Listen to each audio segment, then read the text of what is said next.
boa noite a você que está me acompanhando aqui no canal Portal FANF1 no YouTube. Hoje vamos fazer um programa especial. Vamos trazer uma reprise dos principais momentos dos nossos encontros das últimas semanas. 12 entrevistas, 12 momentos especiais para você curtir comigo na noite dessa sexta-feira.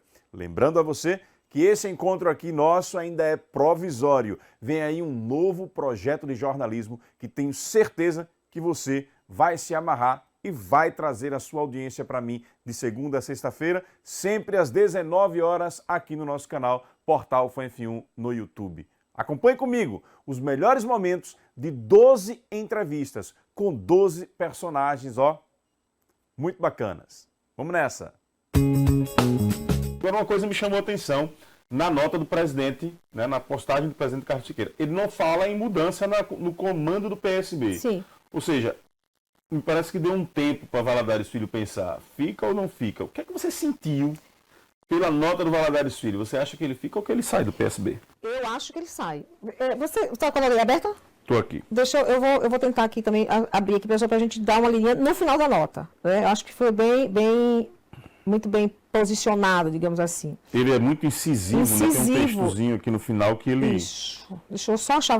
pronto, aqui. O que é que ele diz aqui no final da nota, para quem não acompanhou, não está acompanhando essa conversa aí.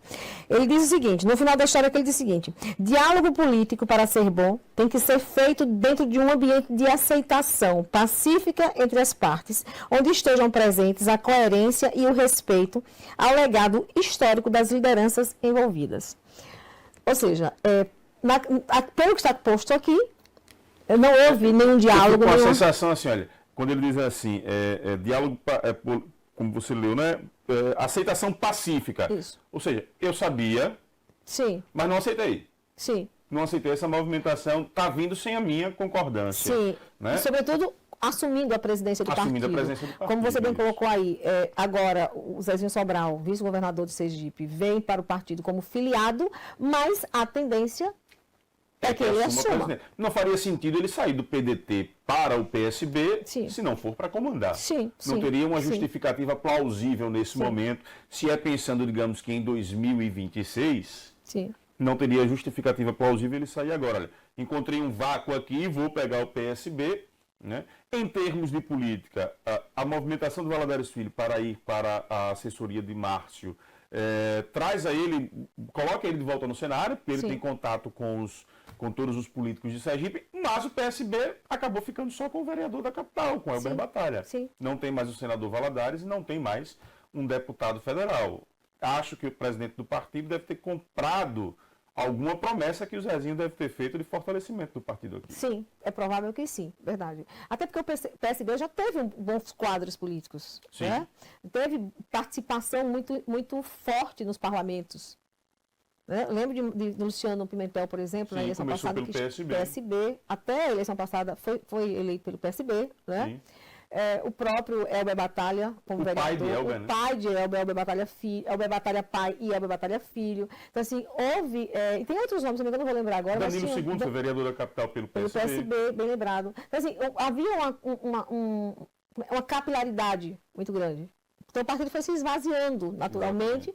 E hoje a figura emblemática do partido são dois sem mandato. O senador Valadares, que é uma autoridade política, não se pode negar, ele tem um legado muito forte, e o próprio Valadares Filho, que foi candidato, aliás, um candidato que teve na eleição passada ao Senado, ficou em segunda posição com mais de 300 mil votos. Né? Então, é uma figura que tem uma capilaridade eleitoral muito forte. Zezinho vinha com o nome dele colocado para o cenário de 2024. Você acha que a saída dele para o PSB pode ter alguma coisa com 2024 ou só uma questão de ter partido e pensar em 2026? Eu acho que... Impressão, é achismo puro aqui, tá? 2024, fortaleceu o partido, elegendo vereadores não só na capital, mas no interior, para pensar 2026. Em um projeto mais amplo, dizem nos bastidores que a chapa já estaria montada com a presença de um Andrade, então ele teria que ir para um voo solo. Aí, para uma candidatura ao parlamento. Teve reação do prefeito... Agora, a questão do Andrade... há essa possibilidade, mas eu soube que tem uma outra possibilidade também, tá? Qual seria? Conte. Na verdade, o que eu soube é que o projeto, você está falando do presidente da Assembleia, Isso, Jefferson Andrade, Jefferson. né, filho do conselheiro Ulisses Andrade, que é um grande figura, um gentleman, inclusive.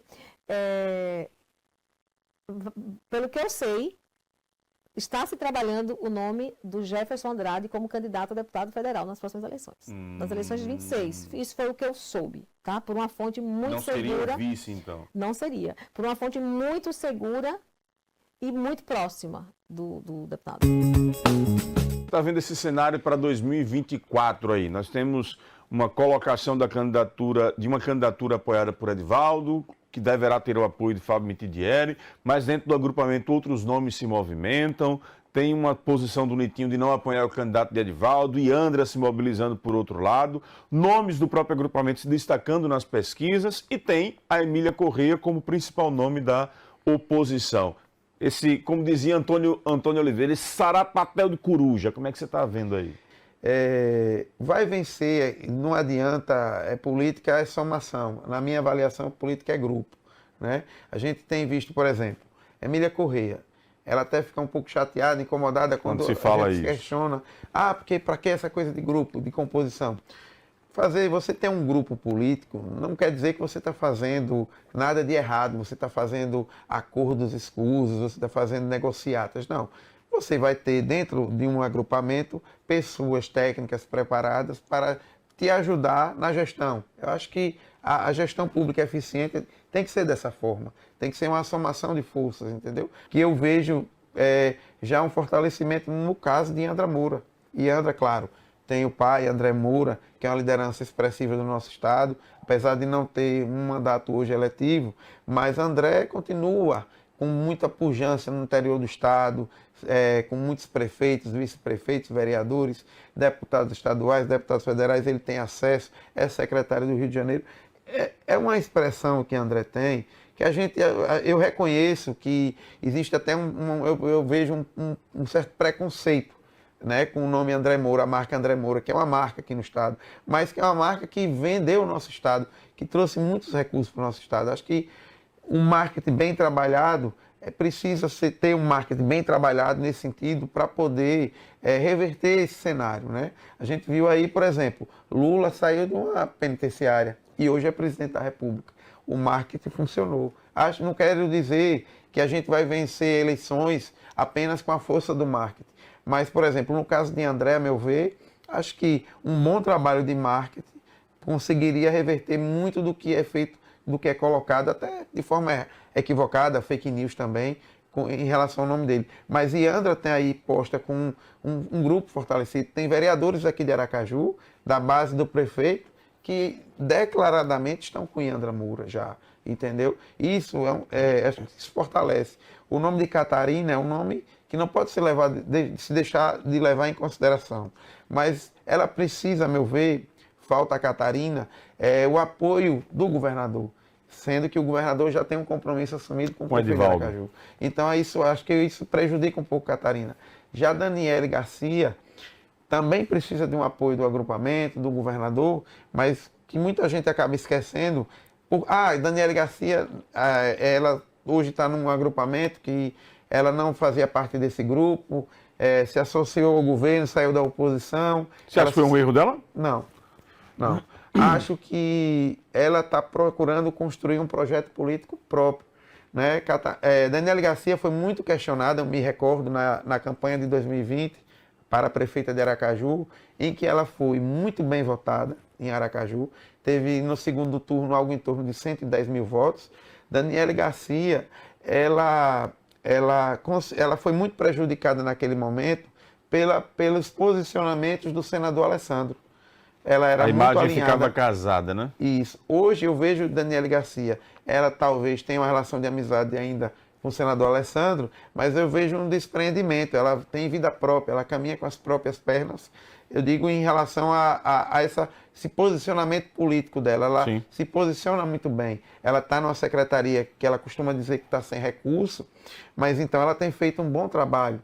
Acho que isso fortalece ainda mais o trabalho que ela vem exercendo na Secretaria da Mulher, Por quê? Acredito que isso tem dado muito mais visibilidade a ela.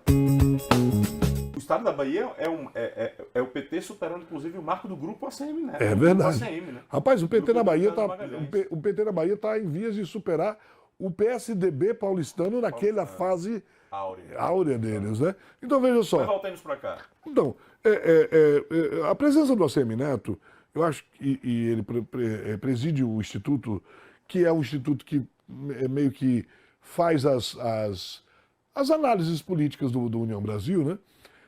Eu acho que era muito sintomática. A ACM Neto não viria para cá para fazer um agrado a André Moura. Sim. Não viria para cá para dizer, e André, Concordo. massinha, legal. Não, ele só veio porque ele entende. E veja, antes de vir para cá, quando ele esteve aqui, eu fiz uma pesquisa rápida, ele já esteve em Feira de Santana. Tinha estado em Feira de Santana, cidade importantíssima para a Bahia e para a política baiana, né? Então veja, quando ele vem é porque tem alguma coisa aí para acontecer. Com uma agenda tão intensa em Salvador, num pré-eleitoral, não viria para um estado Nada, vizinho se de não maneira tivesse alguma. E ele garantiu na entrevista lá, eu perguntei a ele pessoalmente, disse, eu vou rodar boa parte desse país. Vou rodar boa parte desse país, vou arrumar agenda para ir. E a informação que nos bastidores circula de que André tem recebido muita informação da gestão de Salvador, inclusive da assessoria de ACM Neto, dos dados, projetos... Então, programas aí veja que só, foram na minha realizados. visão é irreversível. Mas isso significa que Gordinho chegou ali. se isso significa que há um rompimento, aí vamos lá. E André, mulher, jovem, advogada, boa de fala, se posiciona bem, conseguiu numa velocidade incrível melhorar muito na frente das câmeras, porque na campanha ela era um pouquinho mais dura, mas era a primeira vez. Agora ela está super tranquila, tem programa na TV, tem tudo. Não lhe parece que tem uma leitura aí de uma política, acho até que foi por isso que acabou tendo aquela polêmica toda sobre convite a Emília, mas não lhe parece que as duas vão navegar numa seara um tanto quanto similar? Sim. Veja. Eu avalio que ela tira mais de Emília enquanto opositora do que... E Emília também, se mantendo forte, é quem pode empatar a subida dela, né? Então, eu acho que... Lembrando que André, em 2022, foi eleitora de Bolsonaro, foi para recepcionar Michele Bolsonaro aqui. Exatamente. Então, ela pode dialogar bem tem com uma proximidade esse muito grande. público. Aí vamos lá. Bom, aí André é uma das candidaturas governistas, mas um ar de independência, por óbvio, porque eu não vejo, por isso que eu falo que não vejo o recuo, porque o União Brasil tem a intenção, e aí eu vou chegar mais uma candidatura feminina antes de ir para a oposição, ainda antes de ir para a oposição. Uma chancela, mesmo que na brincadeira de Gilberto Kassab e a Catarina, também não quer dizer alguma coisa, que, olha, as mulheres vão se articular também no bloco feminino, ou no bloco governista. Aí é óbvio, mas muito óbvio, Catarina ficaria com a cara da candidatura do Governador. E, né, a mãozinha, né, do 5-5, né, por óbvio. Como é que você está vendo o cenário político lá em Glória? É uma eleição WO novamente? É uma eleição muito tranquila, Narciso, lá. O grupo de Sérgio, ele conseguiu uma hegemonia que todas as pessoas que vêm perguntar para mim sobre política tentam entender o segredo do que é que ele faz lá para ter essa hegemonia, né? E realmente é algo que é absurdo, se a gente for analisar do ponto de vista de uma década atrás, em que Glória era um município que tinha uma polarização. Jário emergia como uma força, né? Mas hoje a Luana, ela vai para a reeleição, decidiu ir para a reeleição, e nós não vemos uma candidatura de oposição que faça minimamente assim uma disputa. Eu não digo nem tentar a vitória, é fazer disputa, não tem uma candidatura hoje. Eu conversei com o Jairo, né, que para quem está de fora também não consegue compreender o que é que aconteceu com o Jairo. E eu conversei com ele, ele me disse, olha, vai sobrar para mim ser o candidato. Sabe aquela coisa que você joga como Não se tem fosse... jeito. Como se fosse uma tarefa difícil, ruim, sabe, negativa, vai sobrar para mim. Não é algo que você diz assim, não, eu vou assumir essa missão. Você percebe no tom de voz dele a desanimação com a disputa. E isso não é só mérito de Sérgio, que hoje tem a irmã como prefeita. É muito do erro de Jário. Jário foi eleito em 2014 com um sentimento eleitoral assim, da região muito forte. Gente que era do grupo de Sérgio votou nele espontaneamente porque queria. O recorde era somente a Diretoria Regional da Educação, mas ele ficou preso, né? Foram 4 anos sem crítica, um governo extremamente criticado, e ele não conseguiu trazer benefícios concretos para a região. E aí coincidiu com o momento em que as subvenções foram bloqueadas.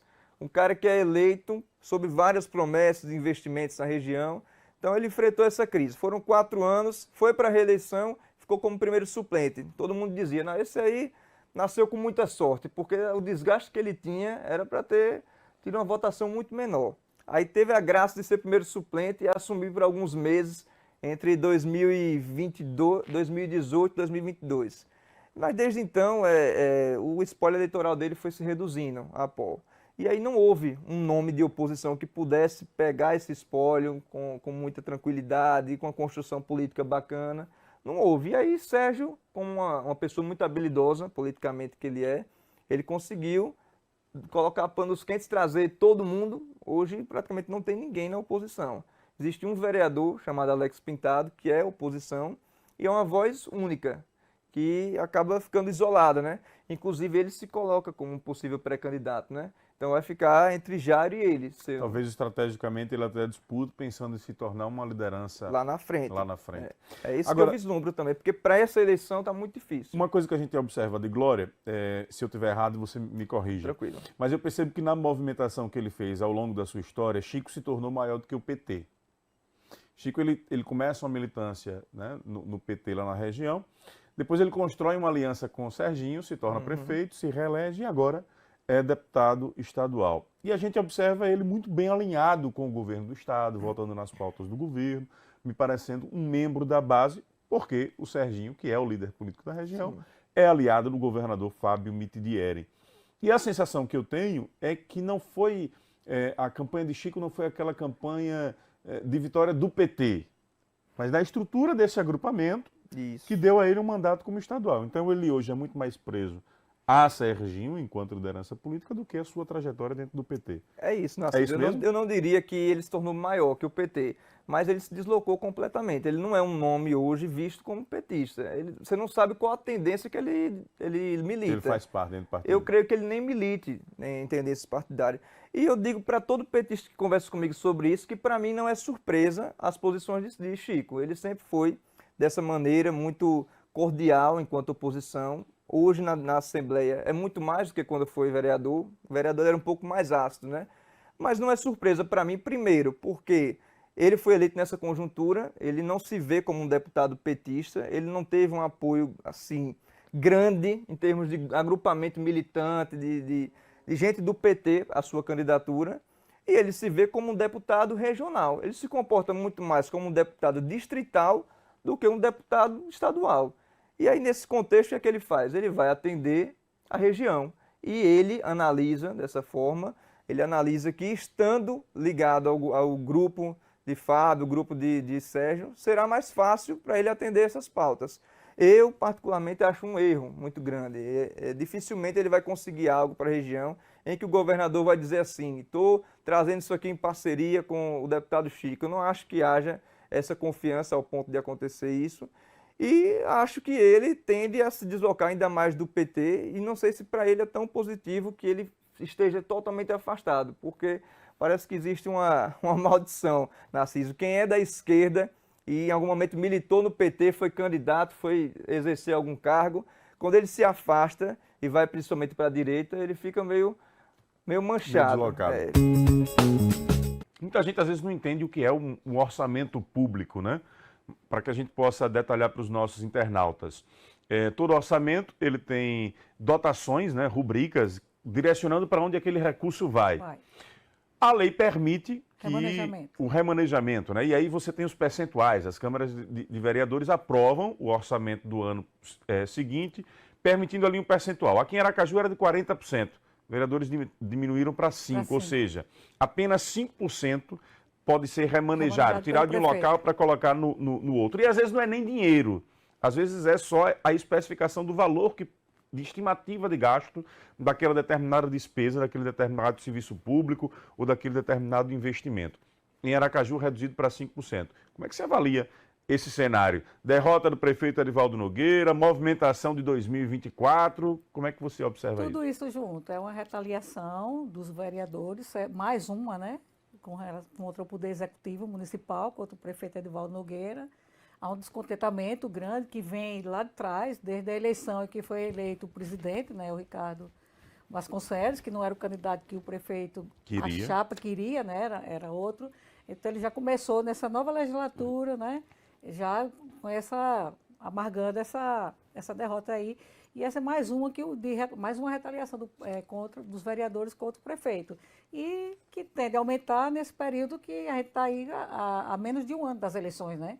10 meses das eleições do próximo ano, e todo mundo sabe que o prefeito tem um candidato já, o preferido dele não é segredo, é o Luiz Roberto, né, secretário de Desenvolvimento Urbano, é o preferido dele, é o que ele vai tentar emplacar, e os vereadores e outros aliados não querem esse nome exatamente para não querer fortalecer Edivaldo, visando já, viu, Narciso, 2026. Já está. Nem aconteceu a eleição de 2024. Nós não finalizamos 23, não isso, chegou a eleição de 24, e toda essa movimentação. É para 2026. É para 2026. É para não fortalecer o prefeito. Há uma coincidência desse endurecimento de relacionamento entre os vereadores e uma aproximação de parte deles com o líder e articulista, como quase nenhum, André Moura. Correto. Como é que você avalia isso? Ele está muito próximo, realmente, dos vereadores. Ele vira e mexe, está se reunindo, né, com uma boa parte dos vereadores, fazendo convite até para filiação ao União Brasil, que ele lidera aqui em Sergipe, ele comanda, e isso realmente tem a ver com a eleição 2024, visando já 2026, do qual ele é candidato a senador, já está definido. O único candidato a senador definido na chapa governista de Fábio Tidieri é André Moura. De fontes dita que a outra vaga, vai ser discutida depois das eleições de 2024. Depois das eleições de 2024. Quando vê quem e por quê. Vamos lá, 2024. Edivaldo vai conseguir eleger o candidato dele a prefeito, a sucessão? Como é que vai estar o clima? Então, Edivaldo elegendo o prefeito dele, ele vai estar forte para o Senado em 2026. Ele é pré-candidato ao Senado. Então, uma vaga está aí. E tem um outro que o governador não esconde, que deseja ter como aliado também, mas que aí vai ser uma matemática que vai ver depois, o Márcio Macedo, né? O ministro Márcio Macedo. Uma reaproximação com o PT. Com o PT. E aí, essa reaproximação já existe, do PT de Márcio Macedo e do PT de Lula, né? Não o PT de Rogério, do senador Rogério e de João Daniel. Sempre quem faz jornalismo investigativo acaba desagradando forças de segurança. Sim. É natural.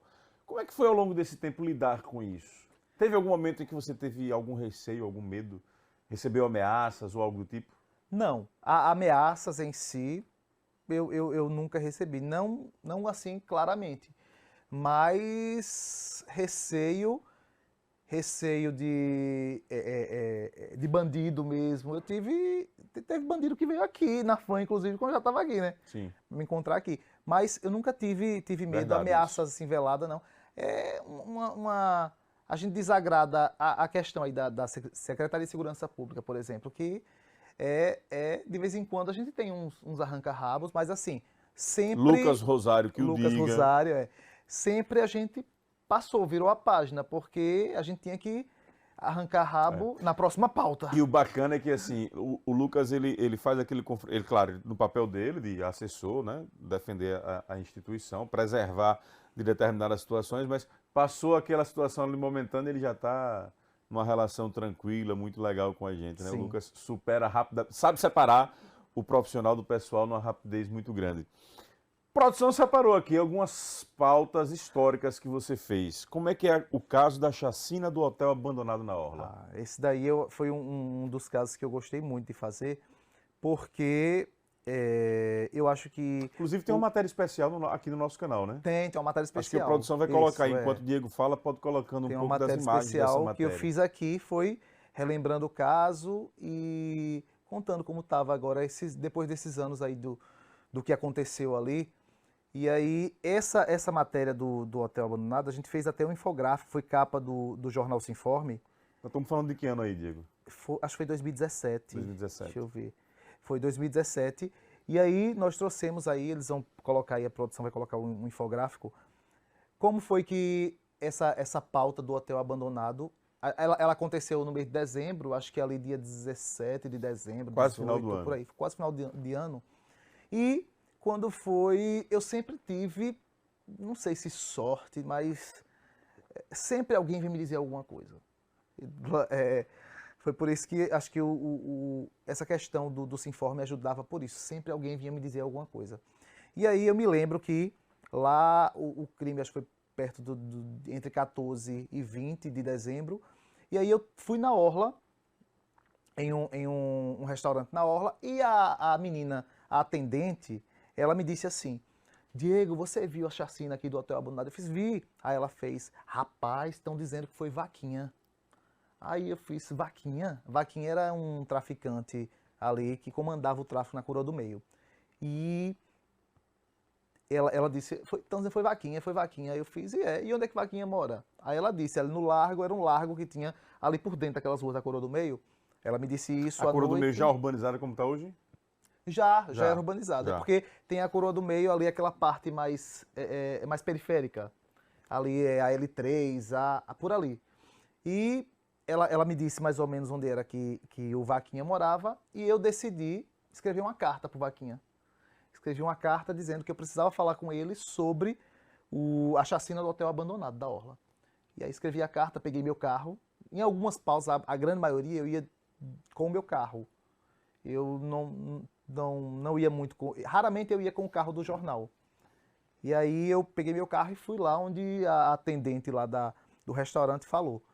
E aí quando eu cheguei lá procurando ele, a Vaquinha mora por aqui? Não. Aí eu cheguei numa esquina que possível, eu tinha certeza que era ali pela descrição que ela tinha feito. E aí tinha um molequinho assim, e eu perguntei, Vaquinha mora por aqui? Ele fez, não sei não. Aí eu fiz, olha, pega essa carta aqui, entrega a ele, que eu preciso falar com ele, entrega a ele.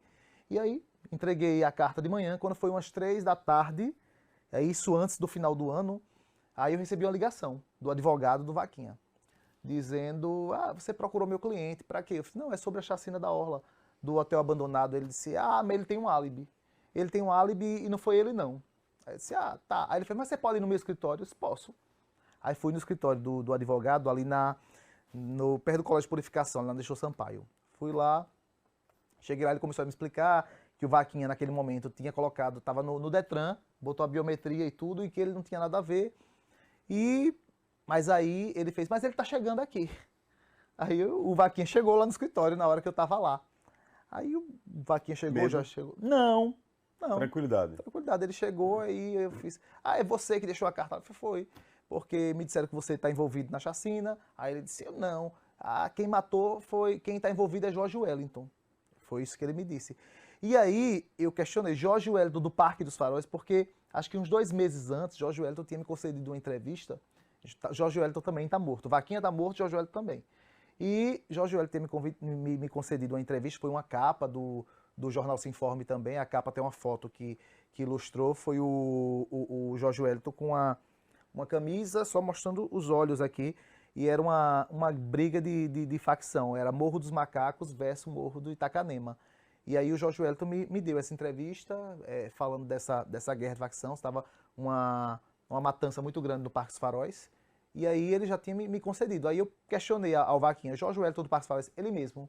Aí eu fui atrás do Jorge Wellington. Deixei o recado que eu queria falar com ele, porque ele mudava muito de telefone. E aí eu deixei o recado, e aí foi quando ele entrou em contato. Ele disse, velho, quem foi que foi falar coisa pra você? Eu disse, não, eu queria encontrar com você para fazer. Ele disse, então venha me encontrar. Aí eu fui no Parque dos Faróis e eu encontrei com ele. Ali a gente faz a rótula, porque hoje já tem a pista nova ali. Já é uma entrada diferente. Tem a pista nova dessa aqui, quando a gente faz a rótula do viaduto ali, que vai pela pista nova ali da indústria. Ali não tinha coisa, era coisa abandonada, não sei o que, terreno baldio. Ele me marcou para me encontrar ali. E aí ele fez, você vem só. Teve a coragem. Claro. Você foi encontrar uma fonte. Jorge Wellington. Que era um homem do crime. Sim. Em um local ermo.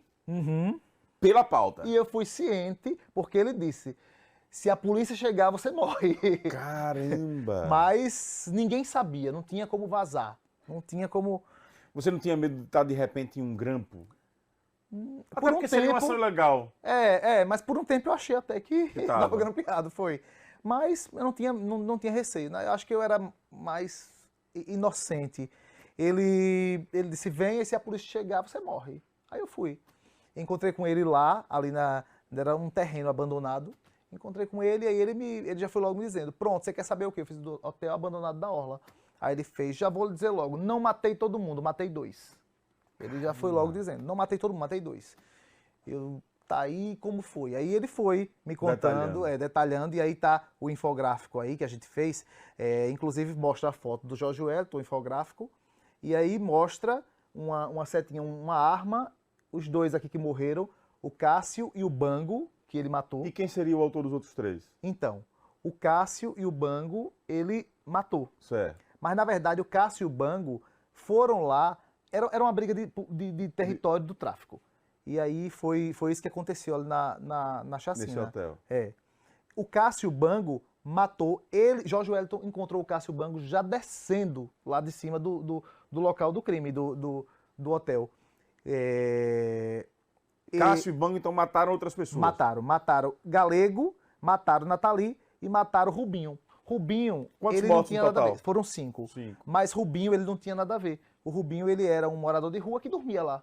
E aí ele Acabou sendo... tava lá no momento que o Cássio e o Bango foram para matar o Galego e a namorada do Galego, que era a Nathalie, matou os 2, matou o Rubinho, que era o mendigo, e aí quando eles estavam descendo, o Jorge Wellington abordou eles, que Jorge Wellington era ligado ao Galego, e aí quando estava descendo o Cássio e o Bango, o Jorge Wellington matou os 2. E aí ele me contou essa história toda, esse enredo todo, e aí foi uma... Naquele momento a polícia ainda não tinha conseguido avançar nas investigações. Não, a polícia, ela chamou uma coletiva de imprensa para o crime, acho que foi em abril. E isso aí a gente saiu com essa capa do jornal na primeira semana de janeiro. A gente saiu com essa capa de jornal. A coletiva só veio em abril. Janeiro, então nós temos aí um intervalo de 8 meses. Ou é janeiro anterior à coletiva? Não, a coletiva foi em abril, o crime foi em dezembro. Em janeiro você sai com essa capa já, ou Em seja, janeiro já saí na primeira muito semana. antes do desenrolar das investigações. Foram menos de um mês do crime. A matéria então serviu de base para que a investigação avançasse. Eu fui intimado a depor pelo delegado Jonathan Evangelista, ele me chamou para saber, ele já me chamou dizendo, eu sei que você não pode falar tudo, mas o que é que você pode contribuir? Aí eu fui conversando, encontrei o Jorge Wellington, que ele comentou tudo. É tanto que em abril a polícia já traz aí Uma dessas fontes, sabendo que estavam confessando para você que cometeu o crime, essas fontes já sabiam que em algum momento, a partir do momento que você está escrevendo e publicizando, eles estão confessando. Mas o Jorge Wellington já tinha muitos crimes aí nas costas, já tinha outras coisas. Ou seja, já era, não tinha peso. Para ele como tanto faz como tanto fez. Ele ia ser, mais uma vez, o famoso do jornal. Há algum tempo atrás, qualquer secretário de comunicação que tivesse esse desafio que você está tendo hoje, ele tinha talvez uma facilidade, entre aspas, maior de controlar a comunicação dos órgãos públicos. Eram tempos em que as secretarias elas dependiam de um portal, especificamente do governo, tinha lá o assessor de comunicação e o chefe de cada pasta poderia avaliar a produção de cada um desses. Nós temos um tempo diferente na comunicação, em que todo mundo tem a capacidade de se tornar um produtor de conteúdo também. Como é que é o desafio de conseguir gerir a comunicação pública nesse sentido, sabendo que em cada espaço você pode ter alguém que queira criar, digamos, de cada órgão um Instagram específico, o Instagram geral, e o cara vai reclamar do governador porque não está saindo aquilo que ele está divulgando. Como é que é um pouco essa estratégia de, nesses tempos atuais, de muitas redes sociais, de uma pluralidade de ferramentas, né, de plataformas, você conseguir gerir a comunicação de um Estado? O primeiro ponto é por isso que eu digo assim, é gostar do que eu faço. Lá na equipe... Para suportar o desafio tem que gostar. Tem que gostar. É engraçado porque tem vezes que a pessoa chega na equipe, chega que está acontecendo um problema, isso, aquilo, outro, eu fico ouvindo, certo. Não, mas você não está nervoso. Me diga aí quais são os pontos positivos, o que é que a gente pode fazer, o que é que a gente não pode. Então, aí eu vou muito por esse caminho e aí tem gente que vira para mim e fala, rapaz, eu não consigo não. Logicamente que por dentro, aqui eu tô fervilhando. Mas eu paro, penso, eu falo, só me dá um tempinho aqui, deixa eu pensar aqui no caminho que a gente pode seguir. Mas assim, e para mim isso não pesa. Eu acho que esse é o ponto mais importante, assim, resolver os problemas de comunicação para mim não é um fardo, não é uma coisa... Eu fico feliz, logicamente, quando encontro uma solução, aquilo me dá uma satisfação muito grande. Logicamente também quando eu erro, eu tendo a ter a me cobrar, pô, não pensei nessa variável. E aí a gente que trabalha com comunicação, não existe essa lógica de acertar tudo. Vai ter muita coisa que a gente vai tomar uma postura correta, tomar uma postura errada. E, logicamente, minimizando ali esse estrago do que pode acontecer. Mas eu acho que o ponto mais crucial aí dentro dessa dinâmica é justamente esse cuidado de lidar com a informação. Eu tenho muito cuidado quando eu tenho uma informação e coloco ela como uma das bases mais importantes, eu acho, de qualquer coisa. Às vezes o secretário quer divulgar tudo, mas a comunicação precisa fazer escolhas daquilo que efetivamente é relevante de ser divulgado. Como é que ele dá um pouco com essa pressão que às vezes surge da própria equipe? Então, e aí nisso a gente, esse ano, fez um evento chamado Econ, que foi um encontro de comunicação, em que a gente chamou todos os secretários, as assessorias de comunicação, até porque a gente teve um desafio muito grande, e aí Marta capitaneou isso muito bem, que foi reestruturar 40 assessorias de comunicação, mudar a dinâmica da comunicação do governo, porque vinha um novo modelo de gestão, e esse novo modelo de gestão a comunicação precisava acompanhar também. Corresponder, exatamente. E a gente fez muitas reuniões de alinhamento, então o que eu sempre tento, junto às pastas, colocar, é que não é Cleon, né? Existe uma persona aí que é o governo de Sergipe, em que existem, logicamente, questões legais, né? Eu sempre, quando tenho alguma dúvida, eu jogo logo e digo aqui, ó, veja aqui o que a PGE está dizendo, né? Isso aqui pode gerar uma conduta de improbidade, isso aqui pode gerar aquilo. Então, assim, é muito mais uma postura de cuidar da imagem do governo, mas também, às vezes, proteger um secretário, um profissional dele mesmo, porque ele não entende da seara da comunicação. E, por mais que hoje em dia, como você bem pontuou, a comunicação ela tem infinitas possibilidades, ela tem infinitos problemas que podem ocorrer também. E uma coisa que eu sempre digo a todo mundo, na internet tudo que se posta não se apaga. Então você tem que ter cuidado hoje em dia com o que você fala, com o que você posta. E essa hiperexposição, ela traz um ponto positivo, mas também ela traz um ponto negativo. Tudo aquilo que você mostra demais, a tendência é que as pessoas analisem muito mais. Em 2018 nós tínhamos Lula inelegível, Bolsonaro venceu as eleições. Bolsonaro e Lula disputam juntos a eleição de 2022, Lula sai vencedor. Para 2026 a gente está indo para um caminho com Bolsonaro inelegível. O que é que você acha que vai ser essa eleição de 2026? A polarização vai ser a mesma. O Brasil está dividido. A esquerda sempre teve um protagonismo. Os militantes da esquerda sempre estiveram nas ruas, fazendo passeata, eles se orgulhavam disso. A direita sempre foi meio envergonhada, ficava quieta, era silenciosa.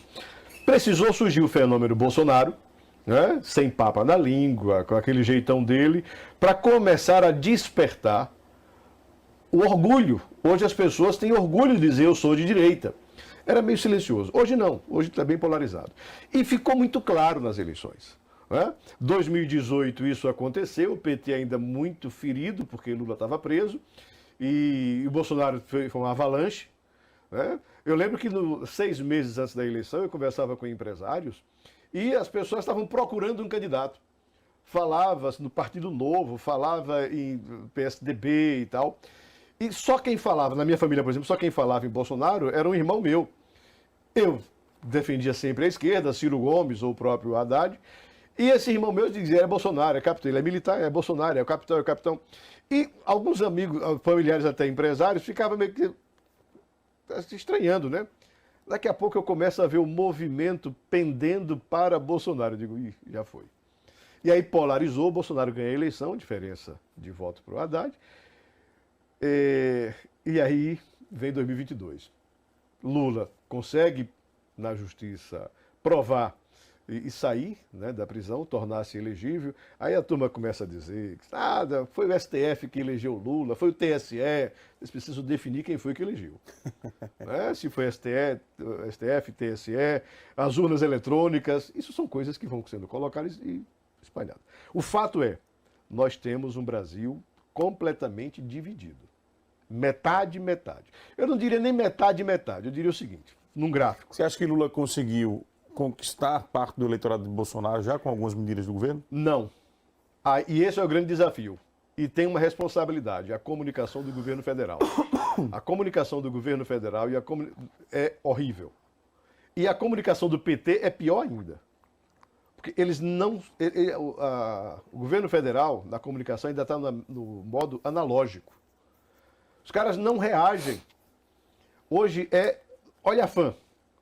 Aí eu puxo também para Rio. A gente vai fazer um programa, instantaneamente tem que estar comunicando. A gente passa o dia compartilhando.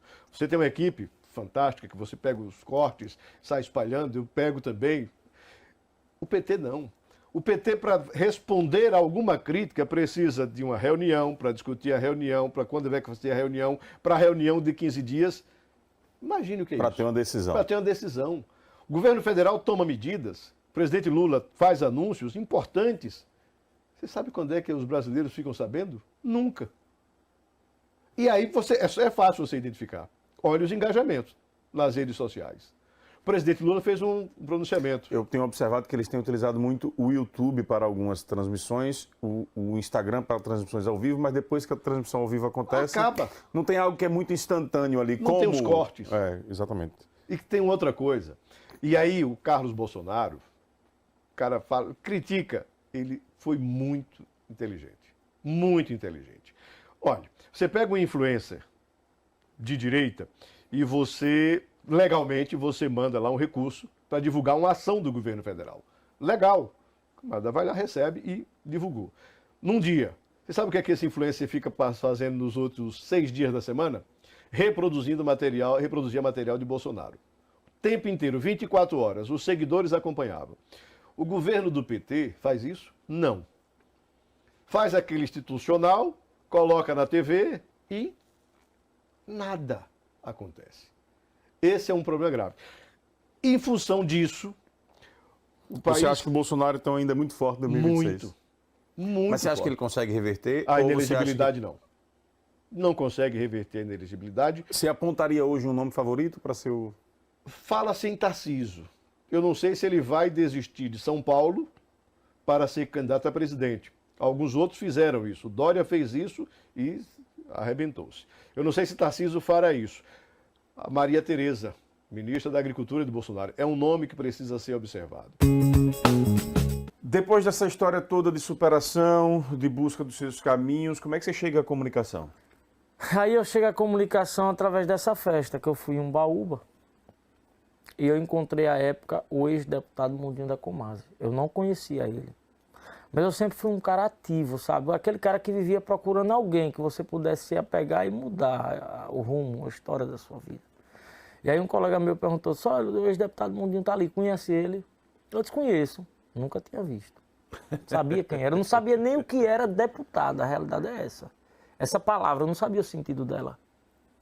Eu desconheço, ele disse, vamos lá falar com ele que é gente boa, ele dá dinheiro. Eu digo, opa, então eu estou no caminho certo.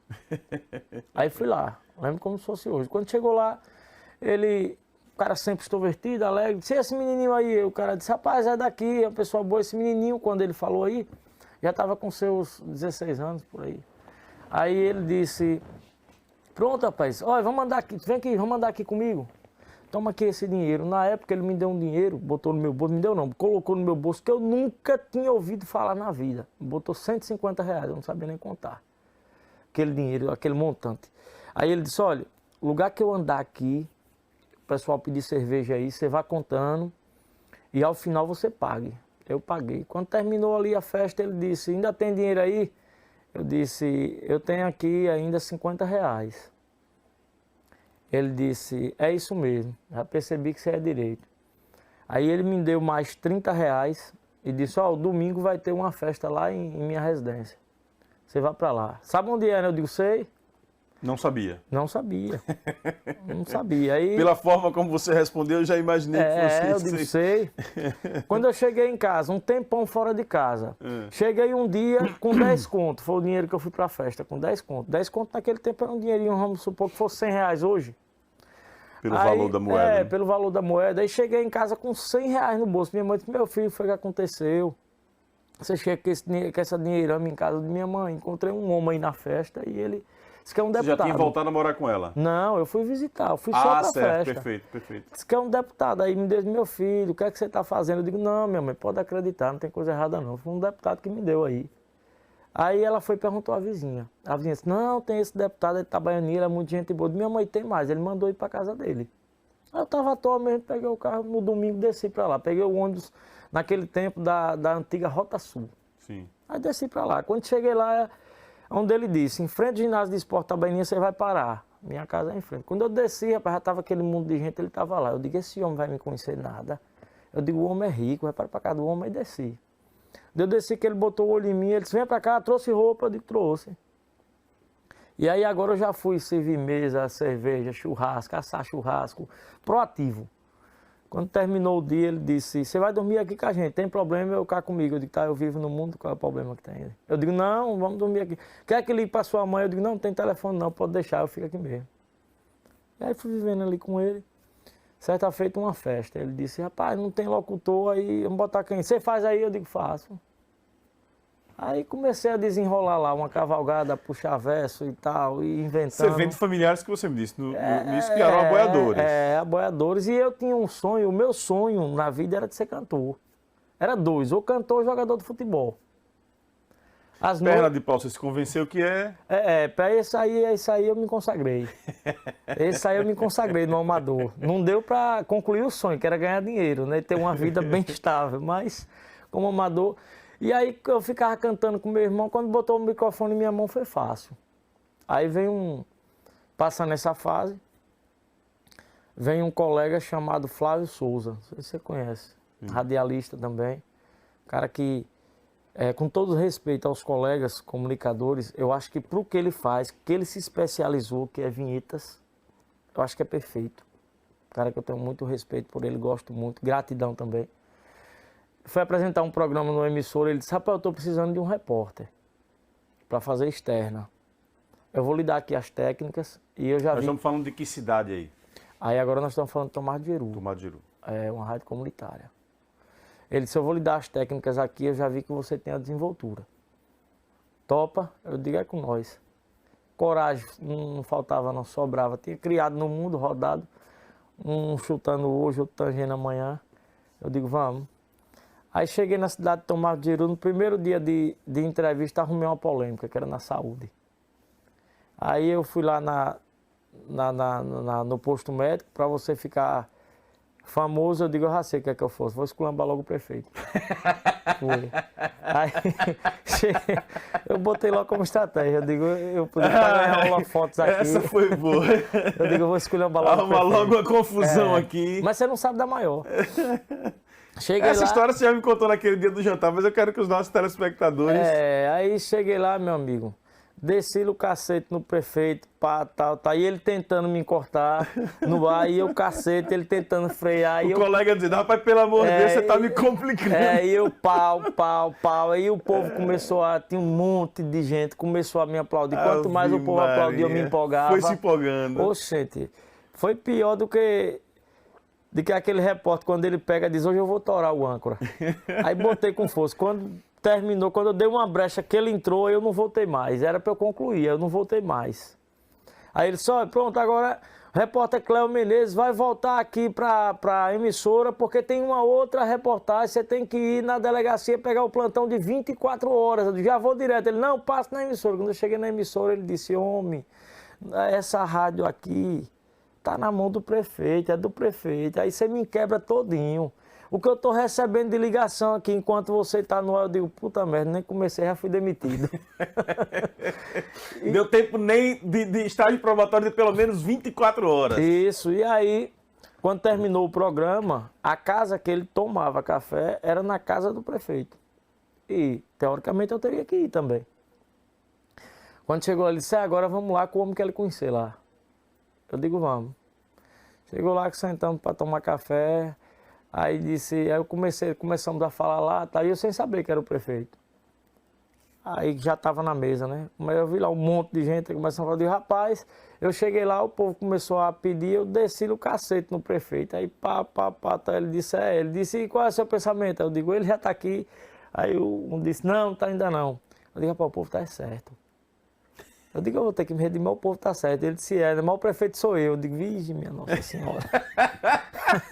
Aí ele disse, levante de minha mesa, saia do meu café. Aí ele deu uma risadinha sarcástica e tal, ele disse, mas eu gostei de você só precisa entrar no caminho.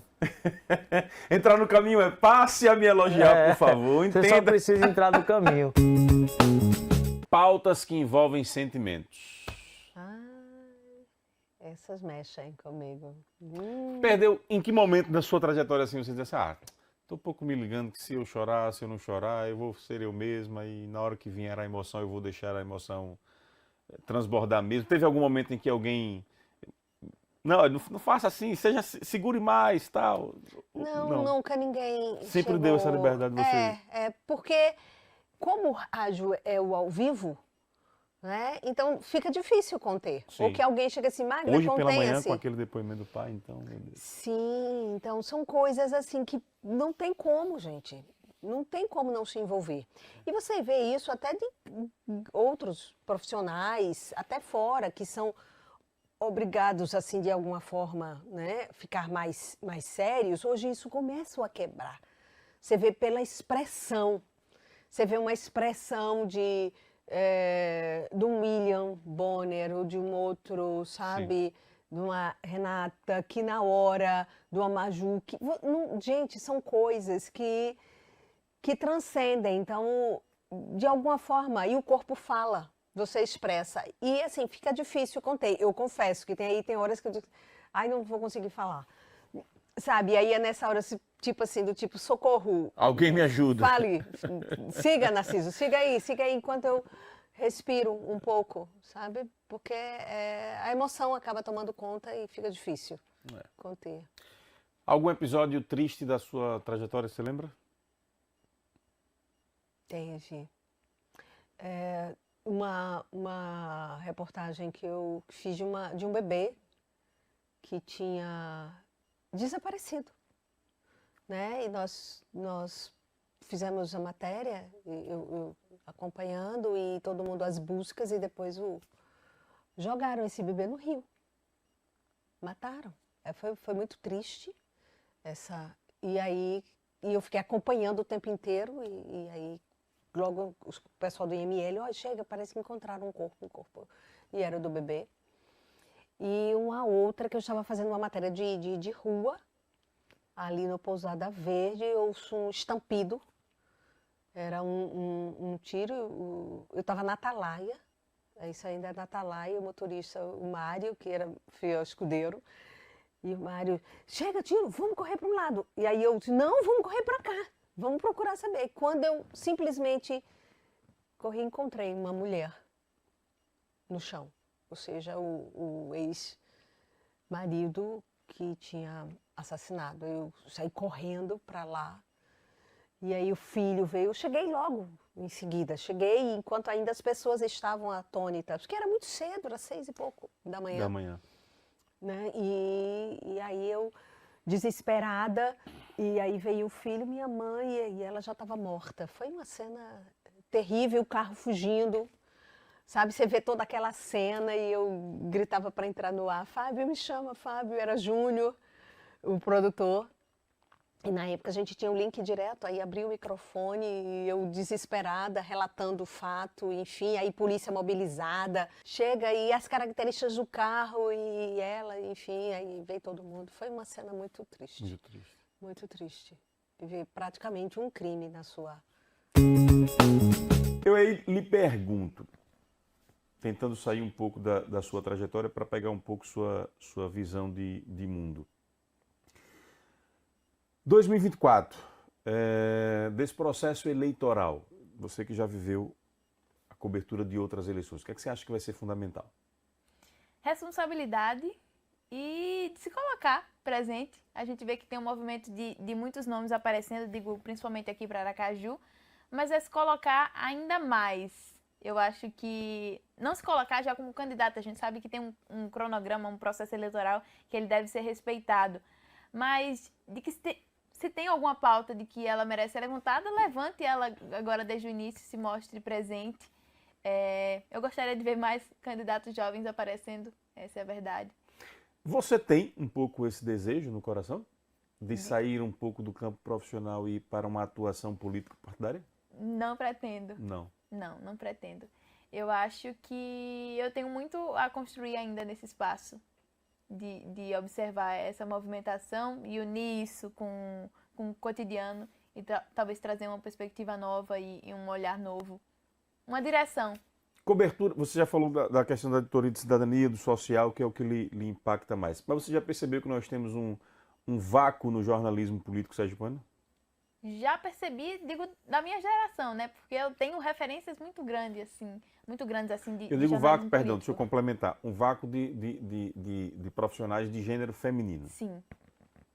E eu acredito que é mais uma diversidade, né? Mais uma diversidade pelas quais a gente passa, que é reafirmar um espaço de que é legítimo, é nosso, e de que a gente tem que se colocar. A representatividade na política é pouca, e ainda mais você ser uma mulher fazendo jornalismo político, você vai dar a sua opinião ali, e você sabe que ela vai ser alvo de críticas muito mais do que se fosse um Muito homem mais falando. dura do que se fosse um... E ainda mais na minha idade, assim, é um descrédito muito grande que você passa de pessoas acharem que você está querendo aparecer, ou de que você está querendo pegar uma opinião e carregar a informação da sua opinião e lançar isso para o mundo como se fosse uma verdade, quando não é realmente isso.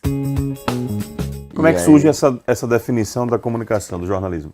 Não foi jornalismo em 2014. E surgiu a oportunidade de dar aula ainda antes de terminar a graduação. E aí eu fui dar aula lá no meu interior. Era algumas aulas substitutas e também aulas de reforço de português e redação para os meninos da escola Isaac Menezes, no povoado Gado Bravo. Eu estava imbuído daquela vontade de dar aula. Gado Bravo Norte. Exatamente, conhece? De nome. Perfeito. É porque tem um ouvinte fiel do Jornal da Fã, que acabou inclusive falecendo na Covid, que ela mandava muito áudio. Sim. Dona Terezinha. Dona Terezinha, conheço até porque é Dona um povoado Terezinha. pequeno. E aí eu fui dar aula lá no povoado, só que aí eu tive uma experiência muito ruim dando aula lá, assim. Não pelo trabalho, porque eu gostava muito, eu me envolvi tanto que lá também, e lá tinha uma ONG que era mantida pelo Criança Esperança, Criança Esperança da Globo, e eu cheguei a trabalhar dentro da ONG mesmo. Eu tenho histórias, né? Pro pessoal que tá, eu escrevi historinhas rimadas, eu fazia algumas poesias também, escrevi historinhas rimadas para fazer atividades com as crianças, né? E eu tenho algumas historinhas, inclusive, em casa. Era uma historinha do trem que fazia tchui, tchui, tchui. E eu falava, tinha uma rimazinha, mas enfim, já fugiu da memória. E eu me envolvia muito, eu gostava muito do trabalho, só que eu tive experiências ruins mesmo assim. Eu cheguei a perder um aluno meu de sala de aula. E... Quando lembra, acaba se emocionando. Porque eu passava muito tempo na escola, né? Não era só aula de português, eu dava aula de reforço também. E eu passava manhã e tarde. Eram alunos aí de que... Até o nono ano, né? Até o nono ano. Desde o prézinho até o nono ano. E como eu passava muito tempo, eu almoçava na escola, né? Manhã e tarde. E como eu chegava muito cedo também na escola, eu pegava o carro da prefeitura e tal. Quando eu morava na sede do município, quando eu ia pro povoado, eu passava na frente da casa desse meu aluno. E eu cheguei a ver ele sem vida, assim. E aí... Morreu de quê? Ele tirou a própria vida. Foi, assim, até hoje a pior experiência que eu já tive na minha vida, assim, de longe. Ver aquilo, pensar ainda. E por um certo tempo eu me senti até culpado de não ter visto a necessidade dele. Depois eu conversei com o pessoal de lá e tal, trabalhei isso também, né? Sim. Mas... Para não se culpar. Para não me culpar. Porque, como eu falei, assim, eu passava muito tempo na escola. E ele... Até desculpa aí, pessoal de casa. Nada. Ele gostava muito de jogar xadrez e ele ia pra aula de reforço pra jogar xadrez comigo porque não tinha quem joga xadrez lá. Inclusive, eu perdia muito pra ele, ele era muito inteligente. E cheguei a ganhar umas 2 vezes, mas ele era muito bom no xadrez. E eu senti essa coisa. E foi depois dessa experiência ruim, e assim, isso foi mais ou menos em outubro. Quando você fala ruim, é pelo fato, eu queria compreender um pouco isso, é pelo fato de ter perdido um aluno ou pelo fato de não ter conseguido alcançar a vida daquele aluno a ponto de tirá-lo daquela depressão que ele vivia, e aí você ficou impactado. E se isso acontecer novamente com outras vidas, enquanto professor, a responsabilidade é muito grande, eu posso carregar não quero carregar mais culpas. É mais ou menos isso? Você foi a primeira pessoa que percebeu sem eu falar o que é. Exatamente isso. Eu senti um peso que se acontecesse de novo, eu não ia aguentar. Eu mesmo não ia aguentar. De dor, assim. Isso foi mais ou menos em outubro, não sei se você lembra, nesse ano. Foi o ano que caiu uma caixa d'água na escola. Sim, em Dores. Em Dores. Foi no mesmo... E aí, gostou? Achou bacana? Rapaz, que entrevistas, hein? Muito legal mesmo. Lembre-se sempre, esses vídeos você encontra aqui no nosso canal Portal Fã F1. É só você ir lá no Ao Vivo, na abazinha Ao Vivo, que você vai poder rever todos eles. Compartilha com seus contatos, põe nas suas redes sociais, põe no Stories aí do seu Instagram, enfim, nos ajude a divulgar o nosso canal. Se ainda não segue, passa a seguir e dá um like naquele vídeo que você gostou. Obrigado por sua companhia na noite dessa sexta-feira. Lembrando que segunda-feira nós temos um encontro marcado com Josailton Lima em mais uma edição do Narciso Machado Convida. Lembrando que Narciso Machado é vestido pelas lojas Vibonati. Obrigado pela parceria às lojas Vibonati por acreditar nesse nosso projeto. Até segunda. Boa noite, bom final de semana.